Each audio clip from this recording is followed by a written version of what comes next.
It's a little cold this morning. I had a couple people last night ask me, it's kind of fun, what my setup is for when I camp and when I hunt. And this is something I've been doing for a while. So this morning, I was laying in bed, and I was laying here, and I just set up to turn the heat on, which it obviously hasn't started working yet. And I decided that I was gonna make a video as requested and show you guys what the setup is like and how people can be more efficient hunters and hunt new ground away from home on short trips. Or if you just want to camp in general. So I'm gonna get up, I'm gonna get some things situated and organized and show you guys what's going on. One time like. Okay, so this setup right here is literally me going out on Friday, taking off, shooting to the woods. 2 days, probably 4 days. I mean, I'm comfortable in here, don't get me wrong, but you will run out of space for supplies and gear and stuff like that. The main things that you got to think about, especially being that it's wintertime right now, heat, so, staying warm, food, and maybe not so much, but for me, charging electronics. Safety is a big thing, GPS and things like that. So I try to stay organized as far as food and stuff like that goes. So I got like a little 3-piece bin. So I kind of go through, I got an electric heater in case I'm at a campground. I'm never at a campground. For the most part, all winter long, I didn't even have heat in here. And generally, I just kind of come back at night and kind of stay comfortable. I got a 0-degree sleeping bag. It's a Ascend brand from Cabela's. It wasn't cheap, but it wasn't the most expensive bag they had either. It was around $100, maybe give or take a little bit. It has kept me warm down into the single digits. You can put a liner in it. They make a sleeping bag liner that's kind of like a fleece material. You can put that in there, get a few extra cold temperatures out of it. For the most part, though, I haven't really had heat all winter. And now I've been using heat because it has been down single digits past couple weeks towards late season. And I have a buddy heater, which I've been running, and I just kind of cracked the window. I actually have the little buddy, and I guess I can show you in a minute. Just kind of crack a window. Propane rules apply. You don't want to be in here. I don't sleep with it on, but it does keep me warm down single digits. It is nice to have when you come back to the camper at 5 o'clock when it's getting dark at 5:30 outside, and you got a few extra hours to just kind of chill. A lot of times I have a fire outside and just sit by a fire, but the buddy heater is nice. Sometimes I'll come back in here and turn on a movie or something like that. So it is cool to, sit in here in 70 degrees, I'm not gonna lie, and just kind of relax for a little bit. But I do keep a ceramic heater in here in case I'm at a campground. Basic paper products, paper towel, toilet paper, use your imagination on that. Dude wipes, we don't have a shower, so, kind of staying fresh and clean a little bit. I'm not a scent junkie. I don't care about scent. I don't, I when I'm hunting, I don't care. So people, scent lock and deer wind and this, that, and the other. I don't care. I sit upwind of the deer. There's nothing you can do. I'm out here for 5 days. Deer's gonna smell you regardless. Not worried about it. One big factor in doing this, when it's so cold outside and it's 0 degrees, and like I said, everything lives in my truck. All this stuff that you see here lives in my truck because I take off on Fridays and I'm gone for the weekend. I don't unpack at all. The only thing I unpack is the clothes I take and my bow. That's it. So Matches. This is huge. This is like a major deal because you will learn a hard lesson when you try to start a fire with a lighter and it's single degrees outside. Even if you have, like, I have a little torch that goes on a 1 pound propane canister, they don't spark in 0 degree weather, single digit weather. I don't know if it's below freezing or what the threshold is, but they will not spark. Matches, little magnesium fire starters, you know, that you can light kindling with. Let me see, I got one right here. I got a couple of these. This one's made by Coghlan's. They make real cheap camp stuff. Dunham's, Walmart, Amazon. Yeah, something like this that you can just start kindling with the fire, because a lighter is not going to work. So just think ahead on that. Sometimes I buy these at the store, little fire starters. They're, you know, $2-3. Really nice to have. You don't have to fight a fire if you're out. I keep a food drawer and just paper plates and stuff like that. Pretty much I just keep stuff that's really easy to cook. Sometimes I keep some Mountain House in here if I'm gonna, you know, go up in my boat and go scouting or something like that. I'm gonna eat on the river and I don't want to eat, you know, ramen noodles. Keep some chicken and dumpling soup. It's probably frozen. For the most part, a lot of the stuff is, you know, add water, boil water, granola. Like I said, cans of soup, Campbell's. What else we got?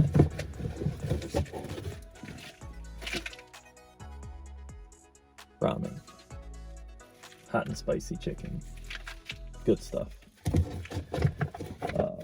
Get creative. Put some beef jerky in there or something from time to time. Frank's. Can't go wrong. Put this on everything. What else? Tuna packs. I keep some canola oil. There was a time last year I had a bug to just do some fishing. I went and caught a bunch of bluegill and fried them up, so that worked.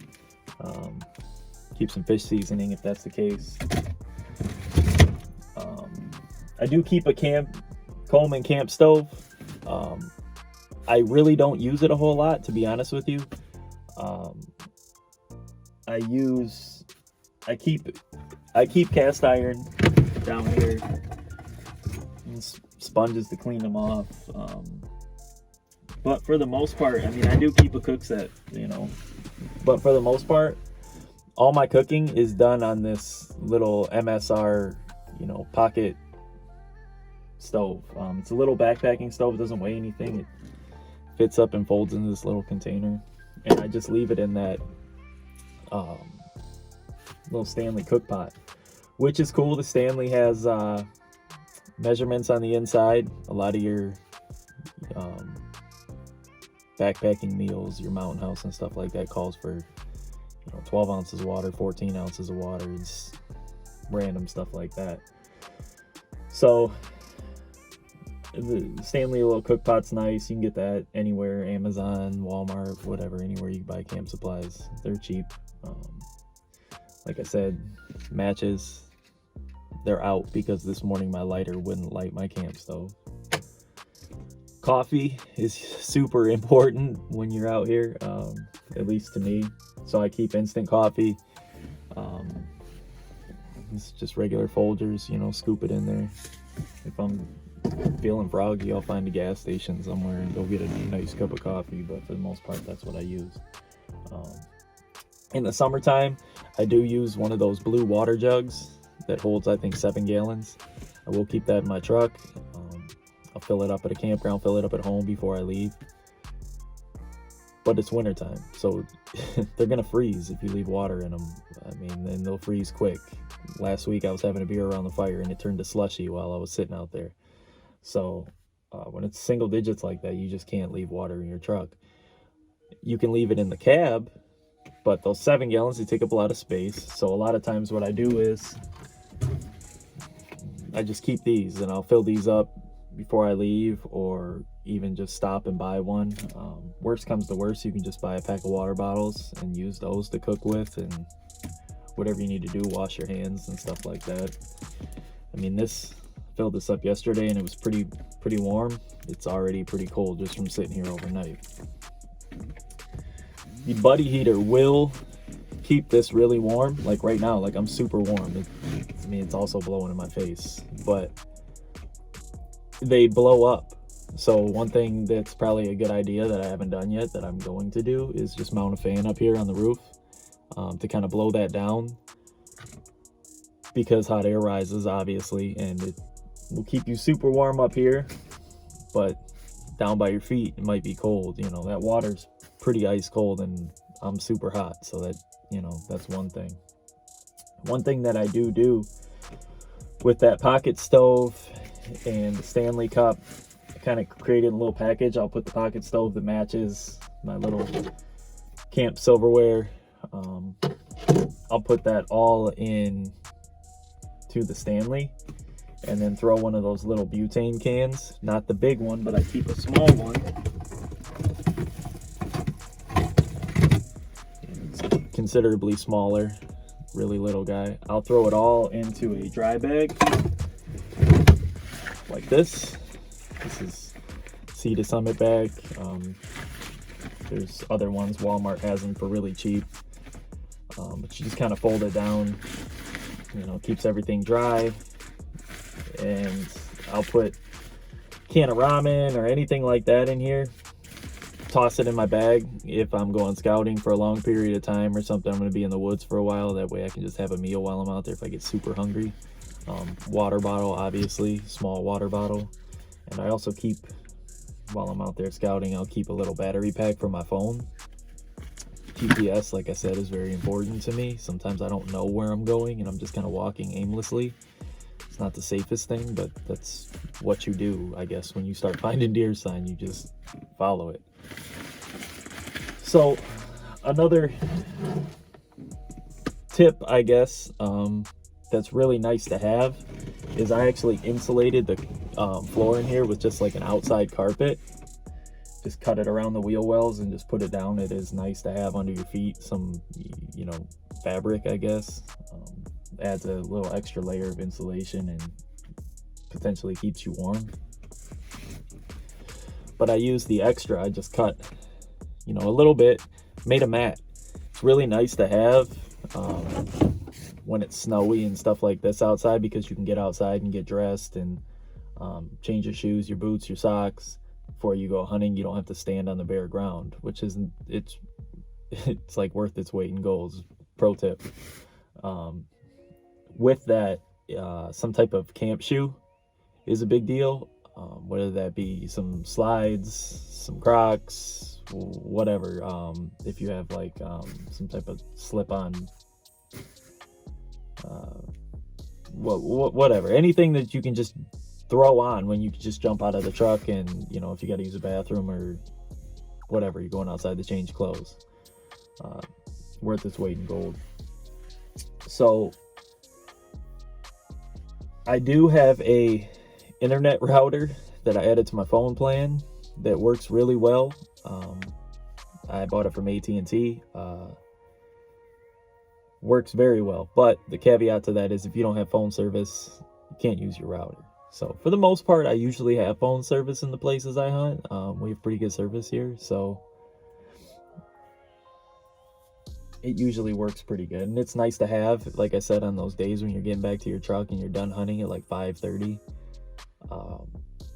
You can sit in the truck, watch some videos, or you use Onyx maps on a bigger screen than your phone, which is pretty cool. Looking at those points you want to hunt the next day, checking wind, check the history of weather in those areas. It's really nice to have. And how I keep all these electronics charged, I have a small inverter. It's, I think this is a 400 watt. Oh, 750 watt. I'm fancy. It's got 2 USB ports, a couple regular house plugs, and it works really well.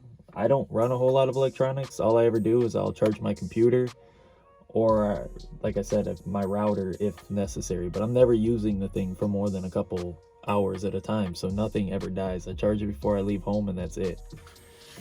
I use one of these Anker fast charging. I have an iPhone, so I use a fast charging plug that's got like the USB. I think this is a USB-C. Charges a little bit faster than a regular USB plug. Some snow on my phone charger. And it just plugs into a regular car outlet. For the most part, I use a fast charging one because I just leave it plugged in while I'm driving. But I will plug it in at night, overnight, to make sure everything's charged. And with that, you can go out. There's guys that get really fancy. They go out, they build solar panel setup. They will get a Jackery power source, or there's another one. I don't know what. There's multiple. There's like the blue or Goal Zero and blue whatever. Yeah, those are great. They're really cool. But I don't live in my truck. I may be in my truck for 4 days while I hunt at most. Anything more than that, I'm probably gonna I'm gonna pull my camper or get an Airbnb or hotel, anything like that. It just doesn't make sense to me to invest a whole lot of money in electronics. Single solar panel, maybe on the roof one day, like, yeah, that would be cool, more cool than usable. I don't think I need it. So what I did do, and I can't remember where I saw this, somebody on YouTube made a video, so if it was you, I credit you, but I don't remember who you are. There's a Minn Kota trolling box.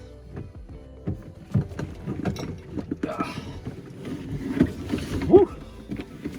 And this is actually the battery out of my boat. So it's dual purpose. It's really good to have dual purpose things. It's cool because it has the terminals on the outside that you can, with just the wing nuts, that you can plug stuff into, so I don't always have my inverter plugged in. It has two 12-volt chargers, and it actually has a battery meter on it. It's awesome. This thing's never went out on me. It's not like a super crazy expensive battery. This is just a regular battery. It's an interstate battery. It's not like a lithium, any of the fancy things people are using nowadays. I didn't need that. What I did do is these plugs from Battery Tender. I do have a battery tender that I will leave this plugged in or charge it before I leave for the weekend. I actually had it plugged in at work the other day before I left. These connections that the battery tender has, I leave it on the battery at all times, and I just leave it hanging out. So what I did is I got another pigtail off of one of these, and I wired the lights inside the camper shell to one of those pigtails. So when I'm in here, I just plug the light into that connector. I got a little LED light, can probably run forever off of this battery, and it works. I've never ran out of battery. I have plenty of power. It's great. As far as power, I have plenty. I don't need much more than this. I have all my electronics charged. It's great. Oh, it's heavy. So,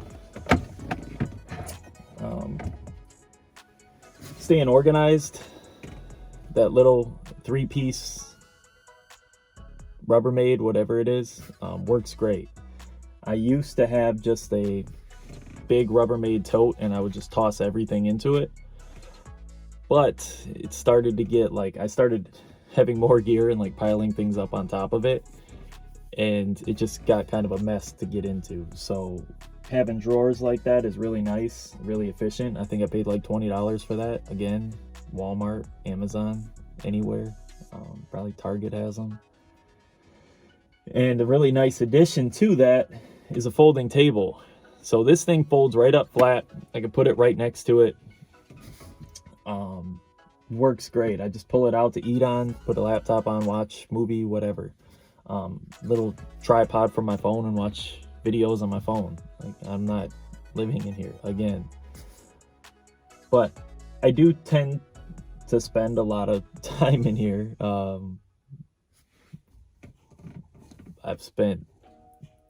I hunted over 40 days this year, and all of those were probably spent sleeping out of my truck.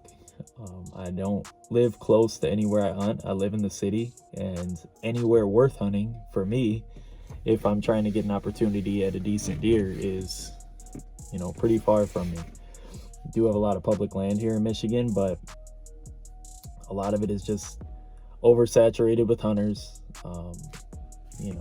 Michigan's deer history. We don't exactly have huge deer running around here everywhere. There are big deer in Michigan, don't get me wrong, but you got to go find them. So that's why I'm out scouting all the time. I'm on public lands really far from my house, and I'm trying to make it happen.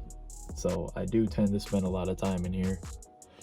I keep basic things like an extension cord if I have power. Like I said, I never am in a campground, but every now and then I'll splurge to stay comfortable. Like I said, putting the outdoor carpet in here is like a huge step in comfort. Having an insulated cab that has carpet is a big deal because it adds a layer of insulation to stay warm. I have a Goal Zero. All right, so I lost a little bit of video just now. Got too hot in here and electronics shut off. So it is warm in here, I guess, right now. But one thing I wanted to show was security. So that's kind of one thing I left out. Actually, you know what? Let's back up a little bit. I want to talk a little bit about the comfort again. I did not build a bed in there. That's another important thing to talk about is sleep. So I did not build a bed in here. To keep it very basic, I got a Coleman Trailhead 2 camp cot. They're $50. You can get them for like $35 on Amazon sometimes. And they work great. They're high enough off the ground to put storage underneath. So you can put pretty much whatever you want. I put climbing sticks and a cooler under here, Rubbermaid totes, whatever you want to do. They're high enough. You can put whatever you want under there. I keep a block target in here just to check my bow and make sure I'm still on a lot. Sometimes I'll shoot if I got a little bit of time during the day or whatever. But back to what I wanted to talk about. Last thing was security. So I'm always, tucked off on the side of the road or tucked off. I've slept at rest stops. Usually just tucked off in the woods. So it's never the critters you worry about, it's the people. And one thing about that is these doors, let me set my coffee down so I can give you a closer look. These doors do not lock from the inside. So anybody can really just pull this thing open. So what you're gonna do is figure out a way to keep this thing locked. And what I did is I just took a can jam made by Night Ice and I loop it. I put it around the locks from the outside, and then I tighten it. That's 550 paracord. That's gonna take somebody some serious force to break it, or they're gonna bust the can jam. I did have to run an eye bolt through here, and they're just in here. They're not even really tight. You're not gonna pull that out. It's just finger tight. I ran an eye bolt for it to attach to. There was already holes there in the camper shell, so it would take some serious force to pop that open if anybody was trying to get in here and steal anything. You're gonna be in here if you have that on, so to give you time to prepare for somebody busting in on you. I've never felt the need to cover up the windows. They're tinted from the outside, and I actually like the ability to see outside. A lot of people put insulation over the windows, black felt with Velcro. If you want to do that, just put some Velcro around the windows if you want that privacy. I don't feel the need to have that. I like being able to see. If I hear something outside, I want to be able to go out, to look out the window and see what's moving out there. there was an instance where I slept in a tent back in the woods, and somebody was actually walking around my tent. Like, I know what animal footsteps are and I know what people's footsteps are. So it woke me up in the middle of the night. It was like 3 a.m. and somebody was like walking around my tent. Now that was at a campground, like a rustic campground, but still they had no business being around my tent. So I'm laying in my tent, you know, prepared for whatever somebody comes in my tent. I don't know if they were drunk wandering around or whatever, but it was summertime. I was not getting out of that tent. So you just gotta worry about people sometimes. So taking a little bit of extra security and precautions like that work very well. Outside of that, like I said, you just need to worry about a place to sleep, power, food, and organization on that. Organization is huge, or it'll drive you nuts. You know, you need some water, way to stay clean, and way to cook. There's not a whole lot to it. I try to keep it very basic. Cheap cot, camp stove, backpacking stove. I just leave all that stuff in here, and I'm ready to go on Fridays. I'm ready to go on the weekend. And then also, you know, I used to pull a camper everywhere that I went. Like, every time I went hunting, I would take my camper. Weekend trips and this, that, and the other. You know, unless you store that at your house, which I did not. I don't have that luxury. I live in the city. You got to unpack that thing. You got to go park it at a storage place. You got to unpack it. So generally, I just leave my camper at home and I just sleep in my truck. It works great. Just, I don't have to unpack this thing when I come home on Sunday night. You know, 2.5 hour drive. A lot of times I just want to get home and go to bed. So I grab my clothes, I take them inside. My bow comes inside. Everything else stays in my truck. Like, honestly, nobody's gonna steal a cot or a folding table. There's nothing in here that's really of value to anybody. So it just stays in here. You know, what do you want, a block target? Okay, go ahead. Yeah, that's pretty much it. So hope this helps you guys out. If you want any more information, feel free to message me. I'll put some links to like the battery box, the trolling motor box. That is a huge help. Maybe some of the camping utensils and stuff like that help out. I'll put some links to the major stuff and maybe detail them a little bit in a blog for you guys. So anything else, shoot me a message. Hope it helped. Good luck hunting.